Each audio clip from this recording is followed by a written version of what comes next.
বন্ধুরা এসে পড়লাম আমি বদিমণির বাড়িতে। তবে কোন বদিমণির বাড়ি তবে তোমাদেরকে দেখাচ্ছি। তো কেন এসেছি, তবে আমার মাও এসেছে। আমার মা কেন এসেছে সেটাও তোমাদেরকে দেখাবো। তবে চলো, বদিমণি বাসন মাজছে আর এই যে আমাদের মা মানে ভোগ রান্না করছে, দেখতে পাচ্ছ।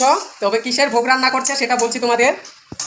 কেন ভোগ রান্না করছে, কারণ আজ হলো উল্টো রথযাত্রা, সেই কারণে ভোগ রান্না করছে। কারণ শ্রী জগন্নাথকে ভোগ দিবে বদিমণি, তো সে কারণে রান্না করছে। আমাকে বললো ভোগ নিবেদন করে দিতে, সে কারণে আমি করে দিব। ভোগ দিচ্ছি আগে, তারপরে শ্রী জগন্নাথকে ভোগ দিব। আরতি করছি। এই যে আমাদের শ্রী গোপাল নন্দলাল, দেখতে পাচ্ছ। খুব কি আছে তোমরা সবাই দেখে নাও, আমি বলবো না, এখানে সব কিছু আছে। ভালো করে লেগেছে আমার ভিডিও। তবে আমাকে সাপোর্ট করার জন্য অনেক ধন্যবাদ, আমার পাশে থাকার জন্য। তবে আমিও তোমাদের পাশে থাকবো ভালোবাসা দিয়ে।